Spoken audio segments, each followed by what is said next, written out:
ক্লাসে বসে বসে ব্রেঞ্চ বাজাইতেছি আর গান গাইতেছিলাম। হঠাৎ এক স্বর্গের পরীর আগমনে গানটা বন্ধ হয়ে গেল। আমি কি আজ কাল কম দেখছি নাকি? হ্যাঁ, এটা তো সেই ট্রেনের মেয়েটা যাকে 2 মাস আগে প্রথম দেখাতে প্রপোজ করে বসেছিলাম, আর বিনিময়ে ফ্রিতে একটা চর খাইছিলাম, আর সাথে অনেকগুলো বকা। আমি গালে হাত দিয়ে এসব ভাবছিলাম, জীবনেও ভাবি নেই ওটাই আমার ক্লাস টিচার, মানে আমার ম্যাডাম হইব। এখন কি করি? ম্যাডাম ঢুকতেই সবাই সালাম দিল, সাথে আমিও। ম্যাডাম সবাইকে বসতে বলছে, সবাই বসলো, শুধু আমি বাদে। আমি তো পুরো হা করেছিলাম। এই যে তোমাকে কি আলাদা করে বসতে বলতে হবে নাকি? এই চা দাঁড়াইছিলাম নাকি? কি গাধা আমি! প্রতিদিন একদম ফার্স্ট বেঞ্চে বসি, কিন্তু পড়ালেখায় একদম লাস্টের আগে, কিছু আগে। আমার আবার ভাই রাজার থেকে উপরের স্থানের মতো চালচলন। বড় আপুদের ছাড়া কারো উপর ক্রাশ খায় না, কিন্তু 2 মাস আগের আপুটা যে এমন করে ম্যাডাম হবে জীবনেও কল্পনা করিনি। ম্যাডাম একে একে সবার নাম শুনল, আমার কাছে এসে বলল, এই যে তোমার নাম কি? "আহ, আমার নাম নাফিস ম্যাম।" না না ম্যাডাম, ওর নাম সাহারিয়া। নাফিজ ওর আব্বুর নাম। না মানে ম্যাডাম, আমার টেনশন হলে সব কিছু গুলা যেত তো, তাই। এবার বুঝছি তুমিই সেই বেয়াদবটা। তাই তো বলি চেনা চেনা লাগে কেন। এই যে ধরা খেয়ে গেছি। তো স্টুডেন্ট, আজকের মতো এইখানেই ক্লাস শেষ। যেগুলো পড়া দিলাম সবগুলো দেখে আসবে। আমি তো হা করে ম্যাডামকেই দেখছি খালি। ক্লাস শেষ করে ভাবলাম কেমনে ম্যাডামের সাথে কথা বলবো।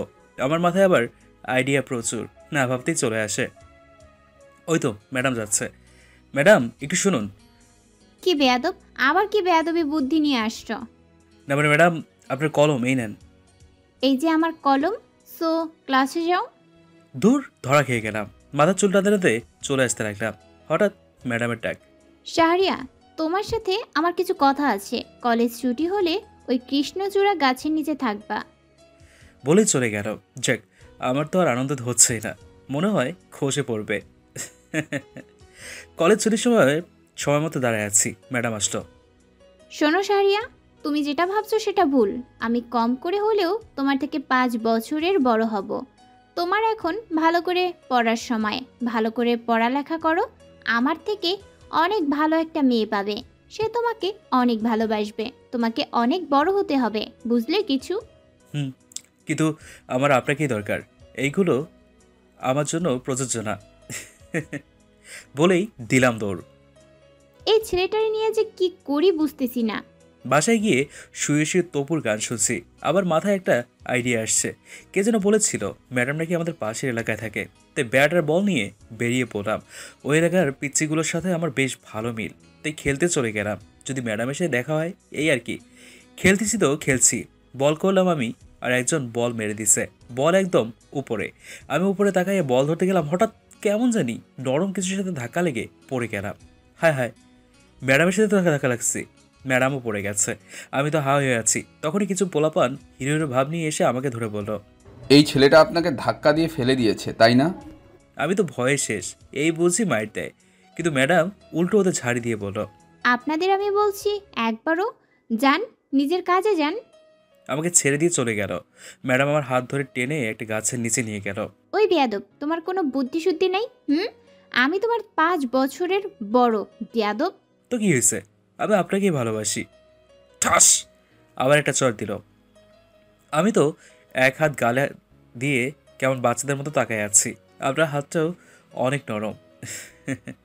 আবার একটা চর দিচ্ছে আরেক গালে। এবার 2 গালে হাত দিয়ে তাকায় আছি। আমার দিকে তাকাইয়া ম্যাডাম কেমন একটা হাসি দিল। আচ্ছা বলো তো আমার নাম কি? আর চর দিবেন না তো? তাহলে বলবো। ওকে বলো, চট দিব না। আসলে আমার মনে নেই। জানতাম মনে থাকবে না। বেয়াদব, আমার নাম নিধি। এবার মনে থাকবে? হুম, আচ্ছা ম্যাডাম, আপনি আমাকে নিধি বলে ডাকি? ওই পোলা, বেশি বেড়ে গেছো তাই না? না না থাক, ম্যাডাম বলে ডাকবো। মনে থাকে যেন। ওকে নিধি। না না ম্যাডাম। বেয়াদব একটা। যাও এবার বাসায় যাও আর পড়তে বসো। আচ্ছা, ভালোবাসবেন তো তাহলে? ওই এবার গেলা, না হলে আবার একটা চর খাবা। হুম, যাচ্ছি। ফোন নাম্বারটা দিবেন প্লিজ। গেলা না আবার চর দেব? বাসায় চলে আসলাম। এসে দেখি আম্মু পায়েস রান্না করেছে। আবার মাথায় আইডিয়া চলে আসলো, ম্যাডামের জন্য নিয়ে যাব। যেই ভাবা সেই কাজ। একটা বাড়িতে নিয়ে চললাম ম্যাডামের বাসার উদ্দেশ্যে। ম্যাডাম নিচতলাতে থাকতো, তাই অসুবিধা হলো না। ম্যাডামের জানালায় গিয়ে ঠকঠক জানালা খুলে দেখলো আমি। ওই তুমি কেন আসছো এখানে? মা আছে পাশের রুমে। না মানে, মা পায়েস রান্না করেছে, তাই নিয়ে আসছি। আমি পায়েস খাই না, যাও এবার। না খাইলে আমিও যাব না। কি এক ঝামেলা, ওকে দাও খাচ্ছি। আহারে, কি সুন্দর করে খাচ্ছে। যাও যাও এবার। বলেই জানালা লাগাই দিল। আমিও চলে আসলাম। পরের দিন সকালবেলা কলেজে গেলাম। আমি শুধু ম্যাডামের ক্লাসটাই করি, এছাড়া ম্যাডামের পিছে লেগেই থাকি, কিন্তু ম্যাডাম বলছে না। শাহরিয়া বলো তো এইটা কি? মানে জানি না। সামান্য একটা জিনিস পারো না? কান ধরে দাঁড়াই থাকো। যাক বাবা, কলেজেও কান ধরতে হবে, কি আর করার। প্রিয় মানুষটা বলেছে, না করে কি আর পারা যায়। শাহরিয়া শোনো, কাল থেকে পড়া না করে আমার ক্লাসে আসবে না। ম্যাডাম। ক্লাস শেষ করে বাসায় এসে সব পড়ছি, কিন্তু খালি ম্যাডামের মুখটাই ভেসে উঠছে। না, আজকে সব পড়া কমপ্লিট করতে হবে। সব পড়া কমপ্লিট করে বসে আছি, আবার ম্যাডামের বাসার জানালায় গিয়ে ঠক ঠক। শাহরিয়া আবার কি শুনি?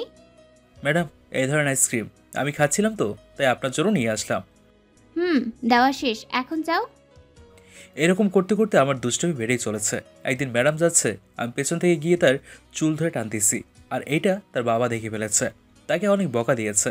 আমি তাদের রুমের পিছন থেকে শুনছি। সেদিনও চকলেট দিতে গেছিলাম, কিন্তু তার দেয়া হয়নি। পরের দিন সকালে কলেজে গেলাম। ম্যাডাম আমাকে কৃষ্ণচূড়া গাছটার নিচে ডাকলো। আমি ভয়ে ভয়ে গেলাম। ঠাস! আজকে চটটা অনেক জোরেই মেরেছে। আমাকে কি মনে করো? বললেই পটে যাব? আমার ফ্যামিলি সবার মতো না, বুঝলে? আমাকে সবার কাছে ছোট করেই তো শান্তি পাইলা। আর কোনোদিন আমার সামনে আসবে না, আর কোনোদিন যেন না দেখি। ছাত্র ছাত্রের মতো থাকবে। এই প্রথম ম্যাডামকে কাঁদতে দেখলাম, আর এর জন্য পুরোটাই দোষ আমার। নিজেকে অনেক খারাপ মনে হতে লাগলো। ম্যাডাম কথাগুলো বলে চলে গেল। আমি শুধু মাথা নাড়লাম। মনে মনে বললাম, না, আর কোনোদিন ম্যাডামের সামনে যাব না, ভুলে যাব তাকে। জানি অনেক কষ্ট হবে, তবুও ভুলে যেতে হবে। জানি ম্যাডাম আমাকে কোনো দিনও ভালোবাসবে না। বাসায় চলে আসলাম, আর কাউকে কিছু না বলে সোজা ব্যাগটা নিয়ে চলে গেলাম সিলেটে মামার কাছে। মামা বলেছিল। কিরে, হঠাৎ করে কেন আসলি? কিছু বললাম না, শুধু বললাম, অসুবিধা হলে বল, চলে যাচ্ছি। আরে না না, যতদিন খুশি থাক। যত দূরে আসি না কেন, ভালোবাসা কি আর ভোলা চায়? সবসময় ম্যাডামের কথা মনে হতো। না, যেভাবে হোক ভুলে যেতে হবে। যে আমাকে চায় না, তাকে ভেবে কেন কষ্ট পাবো? পুরো ৪৫ দিন পর কলেজে আসলাম। হঠাৎ রাফি বলল, কিরে কই ছিলি? ম্যাডাম তোরে কত খুঁজছে। আমি বললাম, খুঁজুক, আমার কি, আমি তার কেউ না। ক্লাসে বসে আছি, হঠাৎ ম্যাডাম আসলো। আমাকে দেখে যেন তিনি অবাক হয়ে গেছে। ম্যাডামও কেমন রোগা হয়ে গেছে, মনে হয় অনেক কান্না করেছে কারোর জন্য। যাই করুক, আমার জন্য তো আর করেনি। ক্লাস শেষ করে বাসায় আসছিলাম, হঠাৎ কেউ জানি গেঞ্জি টেনে টেনে সেই কৃষ্ণচূড়া গাছটার কাছে নিয়ে গেল। আবার সেই চর, ঠাস! ওই তোর আমাকে কষ্ট দিতে খুব ভালো লাগে, তাই না? কই ছিলি? একটু বকা দিচ্ছি আর তাতেই উধাও?